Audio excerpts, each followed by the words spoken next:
Movies under the stars isn't a new concept. The drive-ins were big for years, and more recently, the Sunset Cinema at Southbank has become pretty popular. But now, there's a whole new way to catch a flick outdoors. Anchors away!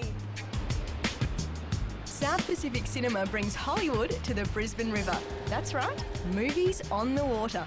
Once aboard your transfer vessel, it's just a short trip to midstream and your ticket for the show. This is the Amber. She's a classic 1940s Danish trawler, beautifully restored with a few modifications. And tonight, for our viewing pleasure, it's 2 weeks' notice. And what movie's complete without popcorn?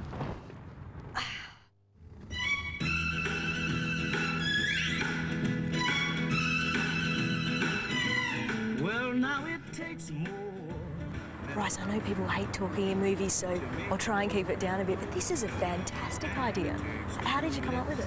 I've come from an experimental film background. I'm making short films, and I was up in the tropics with my brother on a lovely boat, and we thought what better place to start than putting a screen on a boat. It seemed like a simple idea, but it became pretty complex, and this is it. I can vouch for the comfy seats, but that's not all that's been added.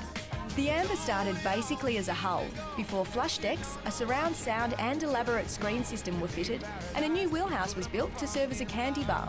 Who did you have in mind when you came up with this idea? We built it around romance. The whole concept is about as romantic as we can get it. So I guess couples, but also we like the idea of using it for corporate events and functions. Pretty much everything. You're not going to get fresh with me tonight then, Bryce.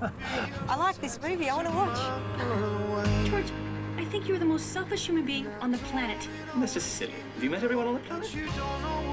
I'm a bit of a chick flick girl, so I'm pretty happy with tonight's selection. But South Pacific Cinema screens a range of movies, including art house, classics and mainstream. There's plans for an annual independent film festival on board. The South Pacific Cinema leaves from the River Cruise Lookout Terminal at Southbank daily at 6:30 and 9 p.m. Tickets cost $24 for adults, but for a short time they have a 2-for-1 deal going, so pick your day and give Bryce a call. Bookings are essential. For more info, check out the website. So tell me, what did you think of the floating cinema? I thought it was fabulous. I thought that if Hugh Grant didn't lighten your night, then the full moon on the shimmering Brisbane River will. I think it's good being able to have a beer while you're watching a film, but the only problem is that 4 blokes on a boat. The romance feel doesn't quite do it for you. Very romantic night, great scenery, great view of the city. It was lovely, the full moon, the stars, it was terrific. Well, I guess it's official. The floating cinema gets a thumbs up.